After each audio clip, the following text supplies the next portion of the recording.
El Anacronópete, de Enrique Gaspar. Ilustraciones de Francesc Gómez Soler. Capítulo 6. El vehículo considerado como escuela de moral. ¿Qué hacer en circunstancias tan adversas? Los pusilánimes proponían permanecer en el espacio hueco del podio y esperar a que el Anacronópete al elevarse les permitiera salir. Pero sobrecorrer el riesgo de ser descubiertos si se notaba la falta de las cautivas exponíanse, aun salvando esta eventualidad, a ser pulverizados por una desviación del vehículo en el momento del arranque. Los más resueltos optaban por romper la puerta y conquistar la salida con las armas. Este plan se desechó por violento e infecundo, prevaleciendo al fin la idea sugerida por los prudentes de ocultarse y aguardar la ocasión propicia de emprender la fuga. La cala estaba por fortuna harto provista de materiales de construcción destinados a las reparaciones y de vituallas de toda especie para que no abundasen los escondrijos. Fuéronse pues metiendo los unos tras la pipería de los caldos, los otros en los intersticios de los balotes de las gramíneas, y así se formaban parapetos con los sacos de harina y los cajones de conservas, como se atrincheraban en los montones de legumbres o hacían reducto del sarcófago de la momia. Clara recomendó a todos la mayor prudencia, exhortándoles a no moverse hasta que ella o Juanita viniesen en su busca, lo que, en nombre de sus compañeros, le fue prometido solemnemente por pendencia, excitando una carcajada unánime al asomar la cara embadurnada de blanco por efecto de sus frotaciones contra unos costales de candeal. Mientras esta escena tenía lugar en el Anacronópete, fuera ocurrían incidentes dignos de ser narrados. Concluida la conferencia, don Sidulfo, como hemos visto, empezó su marcha triunfal desde el Trocadero al Campo de Marte entre los vítores de la multitud frenética y dos filas de guardia nacional que la villa de París había puesto a su disposición para conservarle el paso expedito.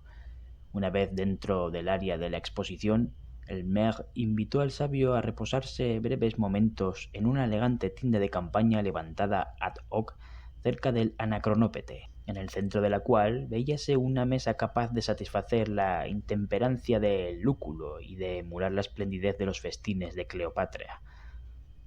Era el lunch de despedida ofrecido por la Municipalidad de París al insigne inventor, pues parece imposición de la naturaleza, respetada por la costumbre, que en todo regocijo público el estómago haya de meter la primera cucharada.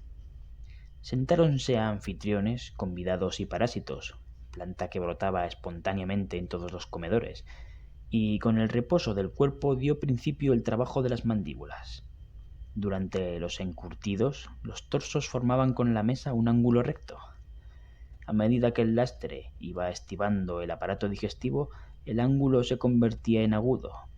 Al sonar la hora del champán, los lados móviles trataron de reconquistar el equilibrio, pero la perpendicular al mantel no pudo restablecerse y dando por tope a los omóplatos el respaldo de los sillones, el ángulo obtuso dominó en toda la línea. Entonces empezaron los brindis, peores unos que otros, si bien todos malos, pues no hay nada que limite tanto la inteligencia como el elogio. Así es que, haciendo gracia de ellos el asendereado lector, me limito a extractar lo único que en aquel cúmulo de peroraciones hubo de bueno, que fue precisamente lo que no tuvieron de alabanza. El bibliotecario de la Sorbona, levantándose del asiento y sacando a luz un primoroso ejemplar de la Ilíada, publicado recientemente a expensas de la Sociedad Bibliófila, rogó a don Sidulfo que al pasar por la Olimpiada en que floreció el padre de la epopeya, obtuviese de Homero que le firmase su obra magna corrigiendo los hierros tipográficos que encontrase y consignado bajo el testimonio de su facsímile si fue en Chio o en Esmirna donde vio la luz primera. Propongo que se sustituya esa última frase por esta otra. En donde nació, interpuso un académico de la historia, porque, prosiguió, suponiendo que la lógica fuese en aquellos tiempos fabulosos una ciencia tan exigente como lo es en nuestros días, nos exponemos a seguir ignorando cuál fue la patria del cantor de Troya, si al preguntarle dónde vio la luz primera, él lo toma pedem literae y nos contesta que en ninguna parte por ser ciego de nacimiento. Aprobada la enmienda, tocóle el turno al presidente de la Junta de Agricultura, quien en correcta frase, pues era un poeta el encargado de velar por los intereses agrícolas del país, encareció a don Sidulfo casi en verso la necesidad de combatir los efectos del oidium y de la filoxera en las vides, para lo cual creía el medio más seguro hacerse con unos sarmientos de la viña de Noé a fin de reproducirlos en Francia. Esta proposición levantó una tempestad de aplausos, pues nadie ignora que el vino es una de las principales riquezas del suelo transpirenaico, cuya producción, aunque fabulosa, por poco que la cosecha flojee, ya no alcanza a cubrir las necesidades del consumo. Muchas más fueron las ideas que, dirigidas todas al mejoramiento de la condición humana, se desarrollaron en la sobremesa, e infinitos los encargos particulares y de índole risible que se hicieron al doctor. Ya era un empresario de teatros quien le abría un crédito incondicional con el fin de que ajustase a Molière para dar 12 representaciones antes de que se cerrara la exposición. Ya era un tipógrafo quien se comprometía a trasladarse a la Grecia del siglo de Pericles con el objeto de imprimir las conferencias de Sócrates y publicar un periódico político. Don Sidulfo dio las gracias a todos y a cada cual. Objetó que aquel, su primer viaje, no tenía otro carácter que el de la exploración, y, ofreciendo desempeñar cuantas pudiera de las diferentes comisiones que se le confiaban, dio por concluido el acto. No había llegado aún a la puerta cuando el prefecto de policía, apeándose de su carruaje, penetró en el pabellón y se dirigió al sabio. ¿Puede el señor García acordarme una conferencia de breves minutos?, le dijo. Hiciéralo con placer si no fuese ya la hora reglamentaria y temiese abusar de la impaciencia pública. Me trae aquí una misión oficial. Vengo en nombre del gabinete. Ante esta observación, no había medio de insistir. Los comensales se retiraron prudentemente a un extremo de la tienda, mientras en el opuesto los dos interlocutores sostenían el siguiente diálogo. El gobierno me delega para pedirle a usted un señalado servicio. Me honra tal confianza. Escucho a usted. A nadie se le oculta que la Francia, desgraciadamente, atraviesa un periodo de relajación moral que amenaza destruir los ya minados cimientos de la familia, fundamento de todas las sociedades. Aunque con dolor me es fuerza sentir a tan acertado parecer. El gobierno, más interesado que nadie en la redención de su patria, ha penetrado con ánimo resuelto en el fondo de esta cuestión pavorosa, y cree poder afirmar que el quebrantamiento de los vínculos sociales proviene de ese escandaloso mercado sensual con que ya no emulamos, sino transponemos el histórico y poco plausible renombre de Síbaris y Capua. Evidentemente, mas no alcanzo cuál pueda ser la parte que me incumba en esa misión redentora. A eso voy. Regenerar a la mujer es crear buenas madres de que carecemos. No en absoluto. Es usted muy amable. Gracias por la mía. Tener madres es garantizar la educación de los hijos. De los buenos hijos germinan los esposos modelos y los íntegros ciudadanos. Luego hay que purificar la familia para salvar la patria. ¿Estamos de acuerdo? Ahora bien, de esas desgraciadas mujeres que, para vergüenza de propios y extraños, arrastran sus vicios por nuestras populosas ciudades pregonando con histéricas carcajadas su mercancía, pocas, contadas, son las que consiguen un resultado beneficioso que consolide su existencia en la vejez. Los hospitales, los teatros, las porterías suelen constituir su última trinchera, y muchas hay que al perder la menguada lozanía de los primeros años volverían con arrepentimiento a la senda de la virtud, a no impedírselo el estado en que los excesos y la depravación las han sumido y que las hacen ineptas para los puros goces de la familia. El gabinete, pues, en consejo extraordinario, me encarga ser intérprete de sus sentimientos cerca de usted y me comisiona para dirigirle a usted una proposición. El prefecto acercó más aún su silla a la de don Sidulfo y prosiguió de esta manera. ¿Hemos entendido mal, o es cierto que con el maravilloso vehículo de su invención puede el navegante rejuvenecerse a medida que retrograde en el tiempo?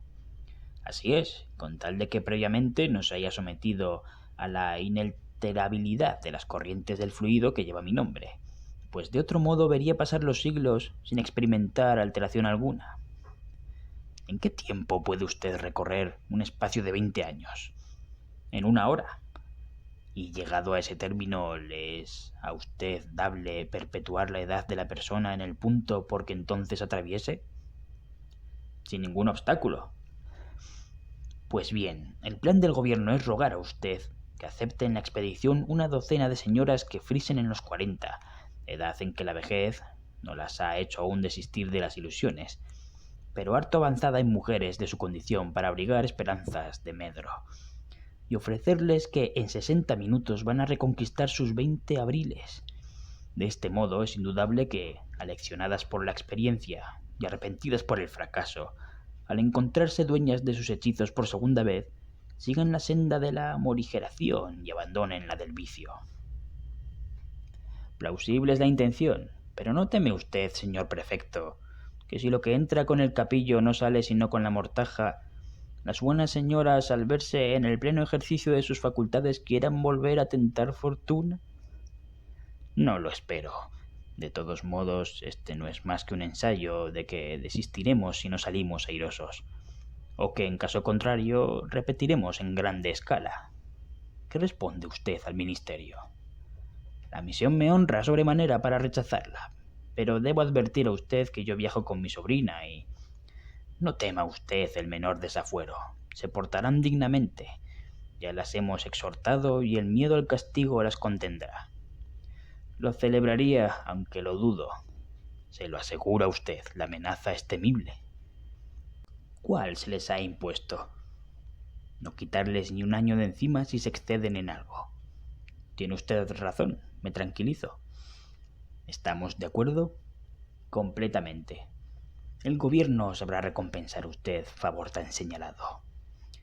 Me basta conseguir por premio que Francia sea digna en el orden moral de la supremacía que por tantos otros conceptos se ha conquistado en el mundo. Terminada la entrevista, el cortejo con don Sidulfo a la cabeza salió del pabellón, a cuya puerta esperaban en sus carruajes las alegres expedicionarias, que, apeándose, se agregaron al grupo oficial, tomando todos juntos la dirección del Anacronópete. Llegados al pie del coloso, cruzóse un último adiós. El sabio, Benjamín y las viajeras penetraron en el vehículo y éste, herméticamente cerrado, atrajo desde aquel momento las miradas de todos los circunstantes. No habría transcurrido un cuarto de hora cuando un murmullo de 2 millones de almas onduló en el espacio. El Anacronópete se elevaba con la majestad de un montgolfier.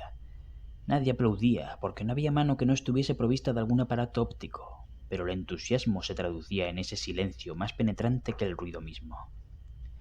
Llegado a la zona en que debía tener lugar el viaje, el monstruo, reducido al tamaño de un astro, se paró como si se orientara. De repente estalló un grito en la multitud. Aquel punto, bañado por un sol canicular, había desaparecido en el firmamento con la brusca rapidez con que la estrella errática pasa a nuestros ojos de la luz a las tinieblas.